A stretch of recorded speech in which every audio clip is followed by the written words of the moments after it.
entirely as a politician. As a politician, he was never a Mahatma, and I refuse to call him Mahatma.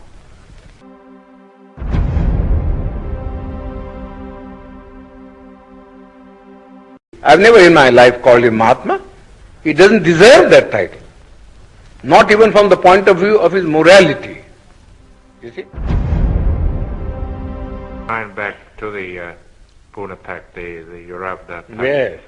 Can you remember a little of what Gandhi said to you and what you said to him? Oh, I know it very well. I know it very well.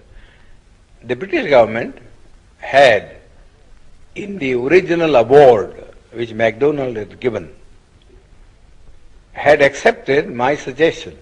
I said, look here, the Hindus want that there should be a common electorate, so that there may be no separatist feeling between the scheduled caste and the Hindus. We think that if you have a common electorate, we would be submerged, and the nominees of the scheduled caste who would be elected would be really slaves of the Hindus, not independent people. Now, I told Mr. Ramsay MacDonald that this is a sort of a thing that he might do. Give us a separate electorate. Give us a separate electorate, and also give us a second vote in the general election, so that Gandhi cannot say that we are separated in point of election. First of all, my contention was this, that for 5 years we lived separately from the Hindus, with no kind of intercourse or intercommunication, you see, of a social or a spiritual sort. What can one day's cycle of participation in a common electorate do to remove this hardened crust of separatism which has grown for centuries? It's a foolish thing to think that if two people vote together, you see, in a common polling booth, that their hearts are going to change. It's nothing of the kind. Mr. Gandhi has got this madness in him. Well, let this be satisfied by this kind of a system. Give the untouchables 2 votes and give them a population representation of ratio, so that the weightage would be in terms of votes and not in terms of representatives, so that the Gandhi and others may not complain. That Ramsay MacDonald accepted. The award was really my suggestion. I wrote to him a letter from Naples that this is what I would like him to do, you see, so that there may be no trouble. This is exactly what he did. You see, gave us a separate electorate and also a vote in the general electorate. But Gandhi didn't want that we should send our 2 representatives. Therefore, he didn't want the separate electorate part of the award, and went on fast. Then they all came to me and said, well, the British government said, if he agrees to abandon the award, then we have no objection.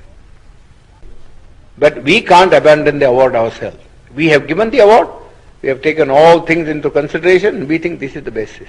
You have to read Ramsay MacDonald's letter. It's a very clear statement that we haven't done anything to aggravate the separation. In fact, we are trying to bridge it up by bringing the 2 sections together in a common electoral roll. But Gandhi's object was that we should not get a free, independent representative. Therefore, in the first place, he said, no representation ought to be given to us. That's how his stand in the Round Table Conference. He said, I recognize only 3 communities, namely Hindus, Muslims, and Sikhs. These are the only 3 communities that will have a political recognition in the Constitution. But the Christians or the Anglo-Indians or the scheduled caste will have no place in the Constitution. They must merge themselves in the general community. That was the stand that he had taken. Well, all his friends, I know, you see, were asking him how foolish was his attitude. His own friends had quarreled with him on this subject, that if you are prepared to give a special representation to the Sikhs and special representation to the Muslims, who are 1,000 times superior in strength and political and economic stamina, how can you deny it to the scheduled caste or to the Christian? He always used to say, oh, you don't understand our problem. That's all he was saying. Alexander even, who was a great friend of his, had a serious quarrel with him, as he told me. Then that French woman, who was his disciple, I forget her name now, she also had a great quarrel with him.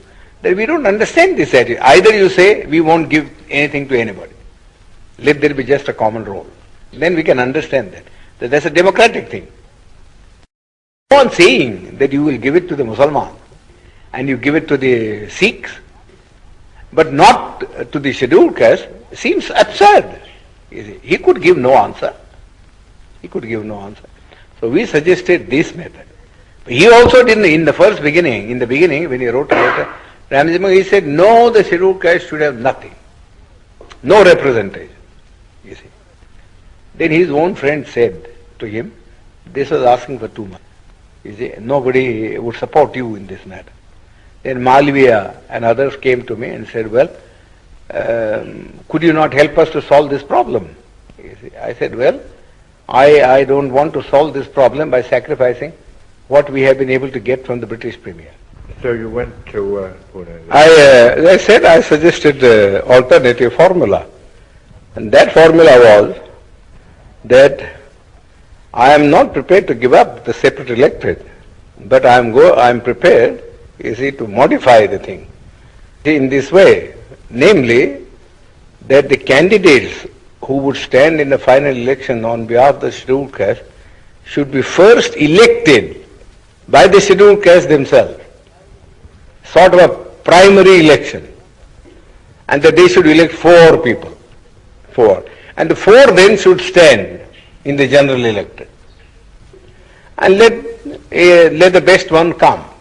See, so that we get some assurance that you don't put up your own nominees, but that we do get people who will express our voice in the parliament.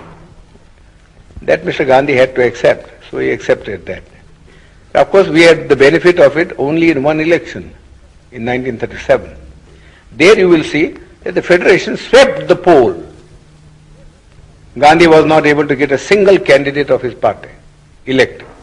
Well, did he bargain very hard at the end of his fast? Oh, of course. He bargained and bargained. I said nothing doing. I am prepared to save your life, provided you do not make hard terms. But I am not going to save your life at the cost of the life of my people. This is too much. How much I have labored in all this, I know very well. And I am not going to sacrifice your whim. I sacrifice our people's interest just for the sake of satisfying. Yours is a whim. How can one day's common election alter the situation? It simply cannot alter the situation. So really he worked entirely as a politician. As a politician. He was never a Mahatma, and I refuse to call him Mahatma. I've never in my life called him Mahatma. He doesn't deserve that title. Not even from the point of view of his morality. You see?